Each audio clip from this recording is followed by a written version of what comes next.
சொல்லுங்க ஐயா. நான் மேல்நாட்டு ஊர் நாட்டாம பேசுறேன். சொல்லுங்க. போன வருஷம் என் பேர் பேச்சு. போன வருஷம் டிசம்பர் 17ஆம் தேதி வெள்ளம் வந்தது. 24ல் வெள்ளம் வந்ததுக்கப்புறம் ஆத்துப்பாலத்தில் லைட்டு கிடையாது. அதுலேருந்து இந்நாள் வரைக்கும் நாங்கள் நிறைவேற்றிட்டு இந்த இதுக்கு உண்டான மனு கொடுத்துட்டோம், எல்லாம் தெரியப்படுத்திட்டோம். இப்போ போன வாரம் கூட ஒரு மேயர் வந்திருந்தாரு, மேயருக்கு கூட தெரியப்படுத்திட்டோம். ஒரு வாரத்துக்குள்ளே நாங்கள் அதுக்கு வேண்டிய லைட்டெல்லாம் போட்டு சோலார் லைட்டு போட்டு தந்துடுறேன்னு சொல்லி சொன்னாங்க.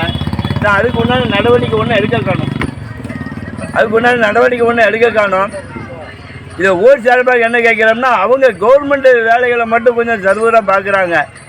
இப்போ நம்ம இந்த ஆத்துப்பாலத்துக்கு லைட்டு இல்லைன்னு சொல்லி நிறைய பேர் போக்குவரத்து இருக்குது, ஏகப்பட்டது இருக்குது. இதுக்கு கவர்மெண்ட்லேருந்து ஒரு ரெஸ்பாண்ட் எடுக்க மாட்டேங்காங்க. மற்ற அவங்க கவர்மெண்ட் வேலையை சர்வரமாக செய்கிறாங்க. இப்போ இந்த ஆத்தண்ணி குழாய் போது அதுக்கு வேண்டிய நடவடிக்கைலாம் எடுத்துக்கிட்டு வந்துக்கிட்டு இருக்காங்களோ ஒழிச்சு, அந்த ஆத்துப்பாலத்தில் ஒரு டேமேஜ் ஒன்று இருக்குது, அதுக்கு ஒரு காங்கிரீட் போட சொல்லி அவர் ஹைவே ஏஇடியும் பேசியாச்சு. இந்த போடுதுன்னு சொல்கிறாங்க, செய்ய மாட்டேங்காங்க. இந்த லைட்டு எவ்வளோ விரைவாக நிறைய மக்கள் இப்படி போக்குவரத்து போகிறாங்க. அதில் கூடிய சீக்கிரமாக இதுக்கு ஒரு லைட்டு அமைச்சு தரும்படி ஊர் சார்பாக பொதுமக்கள் சார்பாக கேட்டுக்கொள்கிறேன். இன்னைக்கு என்ன பண்ணுங்க? இன்னைக்கு இந்த லைட்டு இதுக்காக ஒரு தீப்பந்தத்தை பொறுத்து இது ஒரு இது மாதிரி போராட்டம் மாதிரி நாங்கள் இது பண்ணியிருக்கோம்.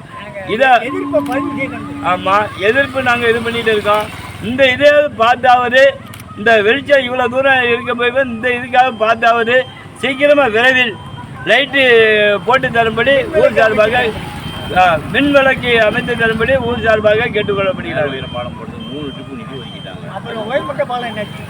ஐயா, இந்த இதுக்கு ஆத்துப்பாலம் போடுறதுக்கு 3 ட்ரிப்பு நிதி ஒதுக்கியிருக்காங்க. இப்போ உயர்மட்ட பாலம் இதுக்கு 3 ட்ரிப்பு ஒதுக்கியிருக்காங்க. முதல்ல 13 கோடினாங்க, 23 கோடினாங்க, இப்போ 29 கோடி ஒதுக்கியிருக்குன்னு சொல்லியிருக்காங்க. இந்த ஆத்துப்பாலத்தை கொஞ்சம் சீக்கிரமாக ஊர் மக்களுக்காக சீக்கிரமாக பொதுமக்கள் நிறைய பேர் இந்த ஆத்துப்பாலத்தை போய்கிட்டு வந்துக்கிட்டு இருக்கிறாங்க.